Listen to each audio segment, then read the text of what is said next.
There's something sacred about routine. For me, it was always Sunday mornings, the smell of strong coffee, the hum of the dishwasher, the soft sound of my wife humming along to Fleetwood Mac in the kitchen. I'd sit at the table, laptop open, half reading the news while pretending not to watch her dance barefoot across the tile. For 15 years, that was my life with Lauren. And God, I loved her. I loved her like I'd loved no one before. I met her when I was 28.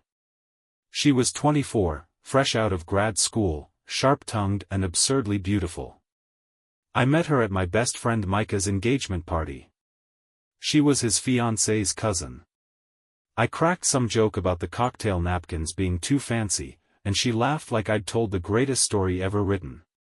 That night, we stayed up until 2 in the morning talking on a porch swing, passing a bottle of red wine back and forth like we were old souls who just remembered how to find each other. 3 months later, she moved into my apartment. A year after that, we were married. Lauren was a graphic designer. The creative type, but not flighty. Organized, efficient. She had a wall calendar that looked like a Pinterest board and a to-do list that would give a Marine a panic attack. But she made time for us, always. She'd leave notes in my lunch, little sticky post-its on the bathroom mirror. She called me her calm. And she was my spark. We never had kids. Tried for a while. But after 2 miscarriages and 1 very difficult winter, we decided to stop trying. I think that grief settled into both of us in different ways. For me, it made me fiercely protective of the life we did have. I doubled down on gratitude. On consistency. On trying to be enough for both of us. And in return, she poured herself into our life. Our marriage. Our home. Or at least, that's what I thought. It was Lauren's idea to renew our vows for our 15th anniversary. We're still standing, she said with a smile one night in bed. I think that deserves a party. She just turned 40. I was 44. We were in that comfortable, worn-in stretch of middle age where the world stops trying to impress you and instead just lets you live. We had our routines. Our shared Spotify playlists. Our regular table at an Italian place down the street. She wanted to renew our vows in the place we first danced, a vineyard just outside Asheville. It had changed ownership, but the barn still stood, and they'd even renovated the interior into an event space. I booked it the next day. That was a Friday. The following Wednesday, everything fell apart. I'd come home from work early. I run a small landscaping business, and one of our larger contracts had postponed last minute due to a permit delay. I figured I'd surprise Lauren, maybe take her out for lunch. I wasn't expecting to find her laptop open on the dining table. That wasn't unusual in itself, she often worked from there when the lighting was good. But what caught my eye was the email tab still open. And the name in the to field. Micah. My best friend. My oldest friend. We'd grown up together. Been each other's best man. Godfather to his daughter. We'd been through everything, death, divorce, college, layoffs, first heartbreaks. He was the closest thing I had to a brother. And there, plain as day, was his name. The subject line? About last weekend, I can't stop thinking about it. I knew I shouldn't click it. I also knew there was no universe in which I wouldn't. The email was short. No images. No flowery language. Just. Micah. I don't know what happens next. I just know I didn't want to leave your bed. I don't feel guilty, that's the part that scares me. I feel alive. You always make me feel like that. Like I'm someone worth desiring. Like I still matter. I'm tired of pretending I don't want this. L. I sat there staring at the screen. Then I read it again. And again. Every time I read it, a different word shattered something inside me. Bed. Alive. Pretending. I didn't move for 10 minutes. I just sat there, trying to reconcile the woman who'd picked out venue colors with me 3 days ago with the one who apparently spent last weekend in the arms of the man I trusted more than anyone. It wasn't just the cheating. It was the two of them. Together. The two people I would have sworn on my father's grave were incapable of betraying me. Lauren walked in 10 minutes later with groceries. She froze the moment she saw me at the table. Saw the laptop. Saw my face. I didn't yell. Didn't stand. Didn't throw anything. I just said, "How long has it been going on?" She didn't deny it. She didn't even pretend to misunderstand the question. Her hand tightened around the grocery bag, and the paper tore. Apples rolled across the floor. Then she said, very softly, 8 months. 8 months. Not a mistake. Not a one-time lapse. Not a moment of drunken confusion or loneliness. 8 months. The time it takes to carry a pregnancy. To build a house. To plan a wedding. To destroy a man's entire understanding of his life. My voice sounded strange in my ears when I asked, "Why him?" She looked like she wanted to lie. Then she whispered, "Because you never see me anymore." That's where this begins. With apples on the floor. With silence in the space between us. With me finally realizing that sometimes the people who say they love you most, are just the best at pretending. I didn't throw her out. I didn't scream. I didn't flip the table, or shove the laptop, or do anything people think they'll do when they catch the person they love betraying them. Instead, I did something worse. I stood up, picked up the apples one by one off the floor, and placed them gently in the bowl on the counter. Silent. Methodical. Like it was just another Sunday morning, and we hadn't just torn open the heart of our marriage like roadkill. Lauren stood frozen in the entryway. She didn't cry. She didn't apologize. She just watched me. Maybe she thought I'd yell. Or beg. Or say something romantic and tragic like, "Tell me this wasn't real." But I didn't. Because in that moment, I realized I'd been blind. Willfully. 4 months. Maybe longer. The first time I noticed the distance was last September. Micah had come over for Sunday football. Lauren was in the kitchen making that 7-layer dip she always joked was the only thing keeping you two married. She smiled when she said it, tossed Micah a wink. And he winked back. It was so casual I didn't even clock it until later. I only remembered it because that was also the night I walked into the laundry room and found her on the phone with someone, laughing in a way I hadn't heard in a long time. When she saw me, she said, "It's just Chloe." Chloe, her college roommate. She hadn't spoken to Chloe in years. But I let it go. Because that's what I did. I trusted her. God, what a fool I was. "I want you to leave," I finally said, still facing the sink. She didn't move. "Where am I supposed to go?" "To him," I said. "Go to Micah." "That's what you want, isn't it?" Her silence was confirmation. "Did you ever love me?" I asked quietly. That one seemed to break something. She walked toward me, slowly, like I was some wounded animal that might bolt, and said, "I loved you so much I lost myself in you." "That's not love," I said. "That's erasure." I didn't mean for this to happen.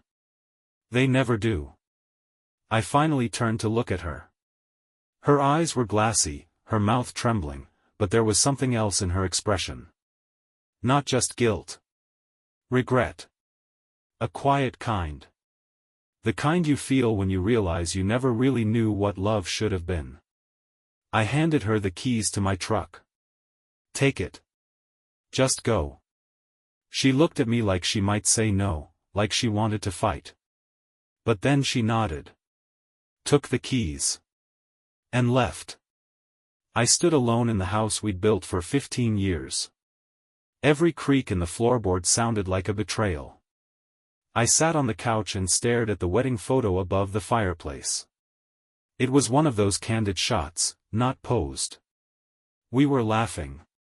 She had just leaned in and whispered something in my ear, and whatever it was, I'd looked at her like she was my entire world. I remember the feeling of that moment. And now? Now I wanted to set the whole house on fire. Micah didn't call. Not that day. Not the next. I think he knew better. But on the third day, he showed up at my front door. I didn't answer. He knocked again. Harder this time. "I know you're in there," he said. "Caleb, please. I don't know what to say, but I have to say something." I opened the door. Not because I wanted to hear him out. But because I needed to look him in the eyes and confirm what I already knew. That the boy I'd grown up with, who once punched a kid in the mouth for making fun of my stutter, was gone. And this man standing in his place was a stranger. He looked like hell. Unshaven. Red-eyed. Holding a six-pack of the same beer we used to drink in his dad's garage when we were 19. "Can we talk?" he asked. I stepped aside. He walked in slowly, like a man entering a crime scene. And maybe he was. We sat across from each other at the kitchen table. The same table where I'd read the email. The same table where, just last week, we'd been planning a vow renewal over lasagna leftovers.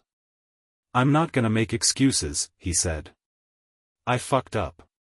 "You did." He nodded. "It didn't start the way you think. It wasn't a plan. We were both drunk after Taylor's birthday party. You'd already gone to bed. We were cleaning up. One thing led to another. I held up my hand. "Don't," I said. "Don't give me the story. Don't paint me a picture of how you and my wife found each other." Micah swallowed. "She told me you'd stopped seeing her." "What?" He looked up. "She said you hadn't touched her in a year. That you didn't look at her the same anymore. That she felt invisible." I blinked. "No," I said. "That's not true. She said she tried to talk to you. Said you didn't listen." My heart thundered in my chest. Because the awful part? Some of that was true. We hadn't been intimate as often. I had been distracted, work was brutal that year. I thought we were just tired. That we were coasting. That all long marriages went through dry spells. But I never knew she saw it as abandonment. "She should have told me," I said. "She said she did." I stood. "So what? That makes this okay? Because she said I stopped seeing her, that gave you permission to?" "No," Micah said. "Nothing makes it okay." He reached into his jacket and slid something across the table. "An envelope." "What's this?" "She wrote you something. After you kicked her out. Said she couldn't say it to your face." I didn't touch it. He stood. "I know there's no fixing this," he said. "And I'm not asking for forgiveness. I just wanted to say it. In person." I didn't walk him to the door. I didn't say goodbye. I just stared at that envelope. It sat unopened for 2 days. I wasn't sure why. Curiosity? Pain? Hope? Eventually, I opened it. And what I found inside wasn't just a letter. It was a revelation. The letter wasn't handwritten. That surprised me. Lauren was the kind of person who handwrote birthday cards, who kept physical journals and doodled little hearts in the margins. But this letter had been printed on thick, cream-colored paper, like she wanted it to feel formal. Professional, even. Or maybe she just didn't trust herself to keep it steady if she wrote it by hand. I unfolded the pages and began to read. "Caleb. I know I'm the last person you want to hear from right now. I don't blame you for that. If you never forgive me, if you never speak to me again, I will understand. But there are things I need you to know. Things I should have said years ago. I want to start by telling you the truth, not just about the affair, but about what came before it. It didn't start at Taylor's birthday party like Micah thinks. That night was just when it became physical. But emotionally? It started 2 years ago. I stopped reading right there. 2 years. That wasn't a mistake. That wasn't a moment. That was a relationship. It was a whole life happening parallel to mine, like a movie I wasn't invited to watch. I kept reading, numb. It started with a phone call from him. He was going through his divorce, remember? You were the one who told him to call me, said I was good with messy people. I think you meant it as a joke. But he did call. And we talked for over an hour. I should have told you that. I didn't. After that, we started talking more. Little texts. Late-night phone calls. Jokes. Nostalgia. It felt harmless at first, like reconnecting with an old friend. But you know how some people make you feel like your edges are glowing? Like you've been asleep and they wake you up? That's what he did for me. And I hated that. Because I used to feel that with you. But somewhere along the way, we stopped being us. You were tired. Distant. Working all the time. And I didn't want to be a burden. I didn't want to beg for attention. I just wanted to be wanted. And he made me feel that way. That's not an excuse. It's a confession. I paused again. My mouth was dry. She had wanted to be wanted. That line burrowed under my skin. I couldn't help but wonder, had I really become that cold? Had I really left her in a place where Micah, felt like an upgrade? Or had she just rewritten history to justify what she'd done? I didn't know anymore. I didn't know who the hell either of us were. I turned the page. That's when everything changed. There's something else you need to know. And I've gone back and forth 100 times about whether I should say it. But I can't carry it anymore. You deserve the whole truth. It wasn't just emotional. And it wasn't just physical. I got pregnant. I dropped the letter. My heart stopped. For a second, I wasn't even sure I'd read it right. But there it was, staring back at me from the floor like a confession scrawled in blood. I didn't know for sure if it was his. The timing made it possible. But it could have been yours. You remember how I was sick for a week last spring? When I said I had the flu? That was the pregnancy. I didn't tell you. I didn't tell him either. I handled it alone. I made the appointment. I went. I sat there with my coat in my lap and a lie on my tongue. They asked if someone was picking me up and I said yes. No one was. I didn't want to bring a child into a lie. I didn't want to be that woman, the one who traps someone, who ruins 3 lives instead of just 2. But I also didn't want to face what I'd done. I sat there shaking. The last time we'd talked about kids, we'd both cried. We'd held hands and said we couldn't try again. That the grief was too much. She'd told me we were done. But she wasn't done. She just wasn't done with him. I live with that choice every day. I know there's no forgiveness for what I did. But if there's a part of you that still wonders whether you were enough, you were. You always were. I just stopped believing I was. Lauren. I folded the letter. Sat back in my chair. And stared out the window for a long, long time. I didn't know how to feel. Anger? Sure. Hurt? Absolutely. But something else crept in, something hollow and aching. Grief. Not for her. Not even for what we lost. But for the life I thought we had. Because as I sat there holding the weight of her secrets, I realized something I hadn't let myself say out loud. I was mourning someone who didn't exist. The Lauren I'd loved, the woman in the wedding photo, the one I made lasagna with on Thursdays, the one who kissed my cheek and called me her calm, that woman had been gone for a long time. Maybe she never existed in the first place. And Micah? He didn't know about the pregnancy. Not yet. But he would. Because if this nightmare belonged to all of us, he didn't get to sleep through it. The next morning, I called Micah. He answered on the second ring, sounding like someone who hadn't slept in days. I told him I needed to see him. In person. Today. He didn't ask why. He just said, "Come by." I drove the 15 minutes to his place with Lauren's letter in the glove box. I wasn't even sure I was going to show it to him. I just knew I couldn't carry it alone anymore. The last time I'd been to his house, we were watching the playoffs on his big screen. The same one that was visible through his front window now, the same couch I'd once helped him haul inside. We'd built this damn space together. Back when things were still simple. When I rang the bell, he opened the door with that same hangdog look I remembered from when we were kids, and he knew he'd screwed up. A kind of quiet dread behind the eyes. Like he was bracing for the punch.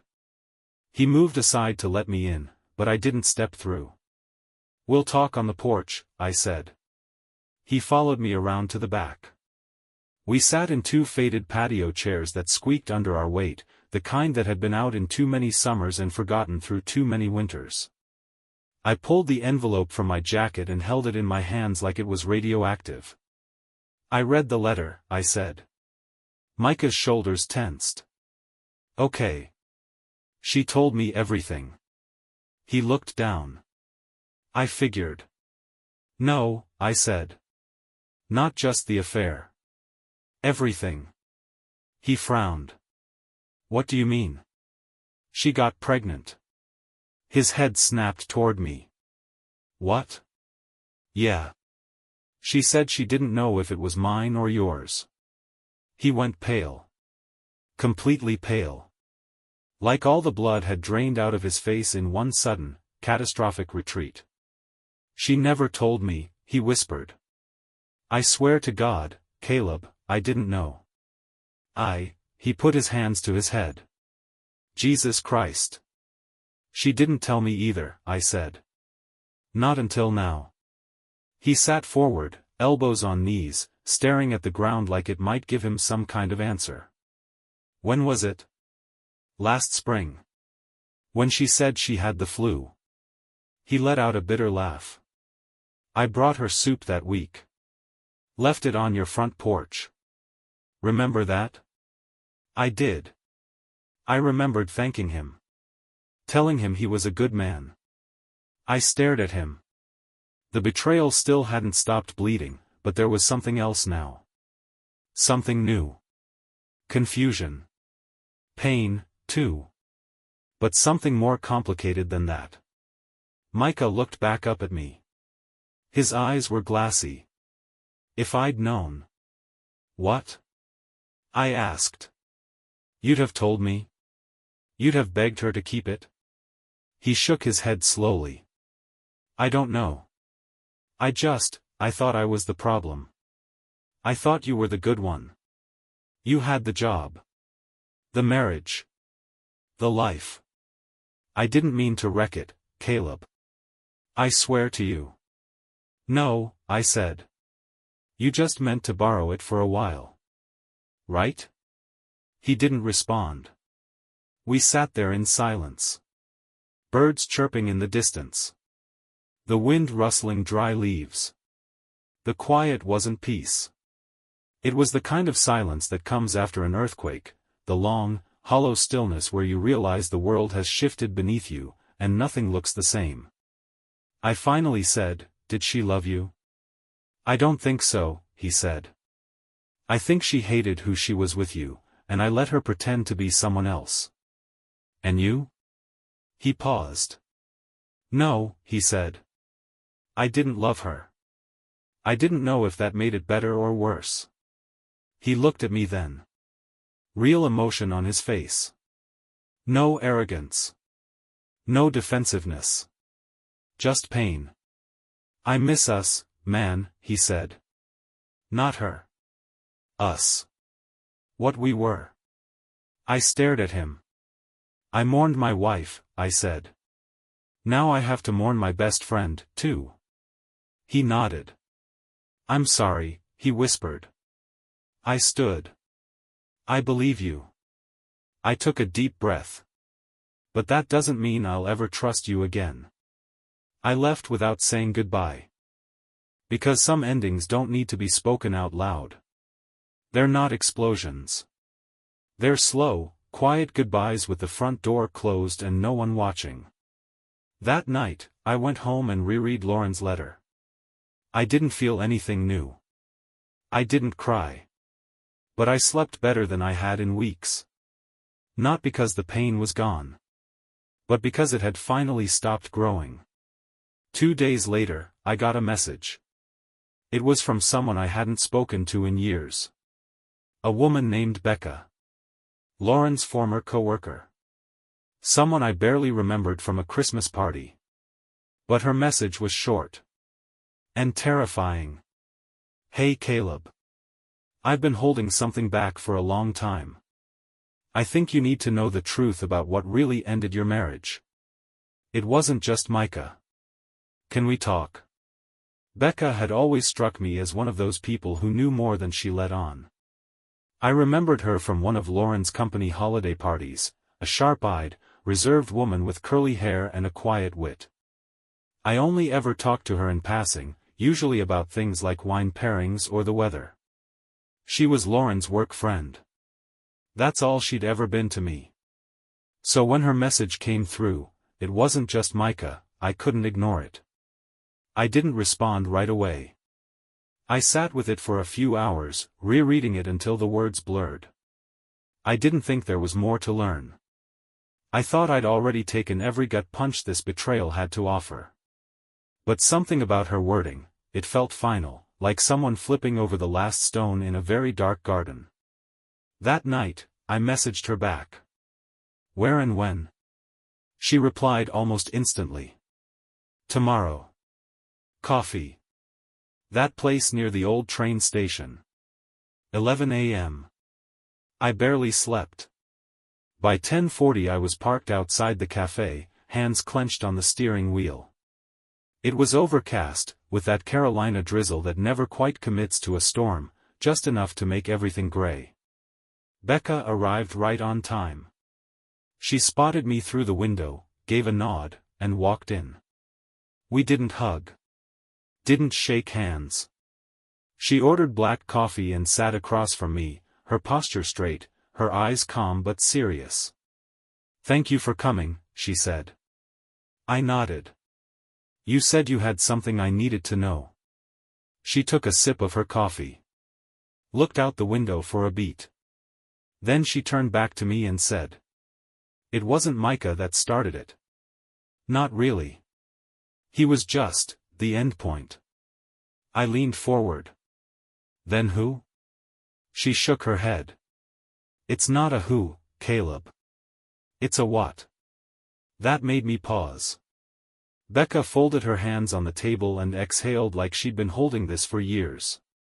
You remember when Lauren got that freelance contract 3 years ago? With that big branding firm out of Atlanta? Yeah, I said. She was really excited about it. She was. But the thing is, she never actually finished that job. I frowned. What are you talking about? She got fired. I blinked. No, she didn't. She told me it wrapped early because they changed direction. Becca gave a sad smile. That's what she told everyone. I sat there, stunned. What happened? She plagiarized a design, Becca said softly. Copied it almost entirely from an obscure Dutch artist. The firm found out. They fired her. Quietly. No lawsuit, but they blacklisted her. I felt like I was hearing someone describe a stranger. That doesn't make sense, I said. Lauren wouldn't. She did, Becca interrupted, her voice gentle but firm. I saw the design. And I saw the original. There was no question. And when I confronted her about it, she broke down. Said she didn't know how to be creative anymore. That she felt like she was faking her whole life. Becca took another sip of coffee. I just sat there, stunned. She said something to me that I'll never forget, she added. She said, if I'm not successful, and I'm not a mother, and I'm not a good wife, then who the hell am I? I closed my eyes. That sounded like Lauren. But it also didn't. It was a version of her I'd never been allowed to see. She started spiraling after that, Becca continued. Withdrew from clients. Started drinking more. Started lying about little things at work. She even told me she was considering quitting design altogether. So why didn't she? Becca looked at me, and for the first time I saw something new in her eyes, guilt. Because of you, she said. She didn't want to tell you she failed. She said you'd look at her differently. I wouldn't have. I told her that, Becca said. She didn't believe me. A silence settled between us. She built a lie, I said quietly. Becca nodded. And once you start living in one lie, it gets easier to build more. I leaned back in my chair, the weight of it all pressing down on me. Lauren's affair hadn't been some lightning strike of passion or weakness. It was the final chapter in a long book of secrets. She'd been cracking for years, quietly, secretly, behind the image of the well-kept home and the curated Instagram feed and the nightly dinners. And I'd missed it. Because she hadn't let me see. Or maybe, because I hadn't wanted to. Becca set something on the table. A thumb drive. What's this? I asked. Proof, she said. Emails. Screenshots. Just in case you ever wondered if it was real. I didn't pick it up. I don't need it, I said. She smiled sadly. Maybe not now. But one day, you might want to understand the whole story. I nodded slowly. Then asked the question I'd been avoiding all morning. Why tell me this now? She hesitated. Then said, because I lied for her. For a long time. And I can't carry it anymore. You deserve the truth, Caleb. Even the ugly parts. I left the cafe and didn't go home. I drove. Past our old high school. Past the lake where we used to picnic on Sundays. Past the trail where I once proposed to Lauren under a canopy of fall leaves. I pulled over on the side of the road and sat in silence. Not crying. Not raging. Just processing. Lauren had lived in fear of not being enough. And in that fear, she'd become exactly what she dreaded most. Later that night, I sent her a message. Not to rehash things. Not to get closure. Just 4 simple words. I know the truth. She didn't reply. But I saw the little read receipt flash at the bottom. And that was enough. I thought I'd reached the bottom of it. After the letter. After Becca. After the truth about Lauren's collapse, the career lies, the pregnancy, the emotional unraveling, I thought the poison had been drained. That there were no more secrets hiding in the corners. But I was wrong. Because the past always has one last breath. And it came in the form of a message from a woman I hadn't seen in almost a decade. Grace. Micah's ex-wife. The message came through Facebook Messenger, of all places. I'd forgotten we were still connected. Hi Caleb. I know this is sudden. I've been hearing what happened between you and Micah. I'm sorry. Truly. But I think you deserve to know something I didn't say years ago, because honestly, I didn't want to start a war. I read it once, twice. Then I messaged back. What kind of something? She responded immediately. Do you remember the last year of our marriage? When everything started falling apart? Vaguely, I typed. Micah said you'd grown apart. That's what he told everyone, she wrote. But there was more. I didn't say anything then because I thought it would die out. I thought it would be a one-time thing. But after hearing what he did to you, I can't keep this to myself anymore. My heart thudded in my chest. I typed. Just say it. And she did. I think Micah and Lauren were already emotionally involved back then. Before the divorce. Before you and she ever found out. I saw messages once. Subtle things. Nothing physical. But long texts. Conversations at 2 a.m. She was helping him through the divorce, he said. She was just a friend. But he smiled differently when he talked about her. And I could tell, she liked being needed. When I confronted him, he denied everything. But I knew. I felt it. There was something there, even back then. I think they just waited until it became convenient. I stared at the screen. The room tilted. Not because I was surprised, not really. But because I was suddenly recontextualizing everything. The divorce. The sudden closeness. The friendly hangouts. The quiet, careful way Lauren had asked if Grace was doing okay, like she already knew the answer. It hadn't just been 8 months. Not emotionally. They'd been orbiting each other for years. Flirting with the edge. Waiting for the excuse. Grace followed up one more time. I know this doesn't fix anything. I just wanted you to know you weren't crazy. You weren't paranoid. They chose this path long ago. And you were the collateral. I'm sorry, Caleb. I really am. I didn't respond. Not right away. I just sat there, remembering every time I dismissed a weird look. Every Sunday football night where Micah stayed too long. Every laugh between them that lingered a beat too long. Every, I'll help him through it, or, he needs someone right now. They hadn't been cheating. Not technically. But the line? They crossed it long before the first time they touched. I didn't tell Lauren I knew. I didn't need to. There was no satisfaction left in dragging it all out.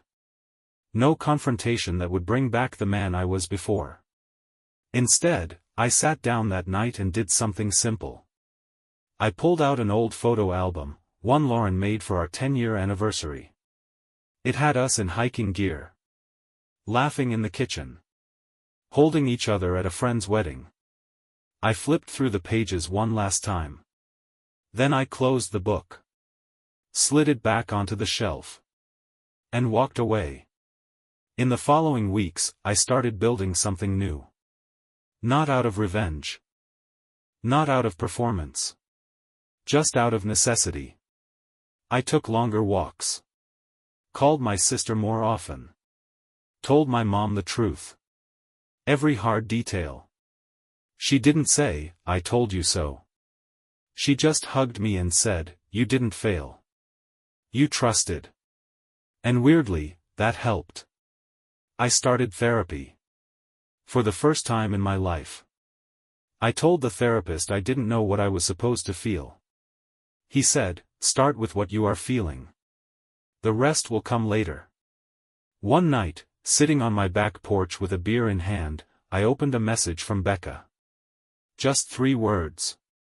How's the weather? I smiled. Typed back. Getting warmer. There's a strange kind of peace that comes after everything has burned down. Not silence exactly, but a hush. Like the world takes a breath with you, lets you feel the shape of the wreckage, and then says, okay. Now build. I didn't know what rebuilding would look like. I just knew I had to start. I fixed up the old shed in the backyard, the one Lauren always said we'd turn into an art studio, someday. I cleared it out, swept the floor, replaced the broken windows. There was something therapeutic about hammering things into place, about working with my hands again. I wasn't much of a woodworker, but the rhythm helped. Most days I still didn't feel whole. But at least I felt awake. About a month after that message from Grace, I ran into someone I hadn't seen since before the world cracked in two. Hannah Whitaker. She was a nurse I'd dated for a few months back in my early 20s, long before Lauren. It never got serious, not for any dramatic reason. Just bad timing. I was finishing my apprenticeship. She was applying to med school. We drifted apart and never circled back. Until I walked into a bookstore near downtown on a Saturday morning and saw her standing in the aisle, flipping through a paperback thriller with that same look she always had, like she was waiting to be impressed.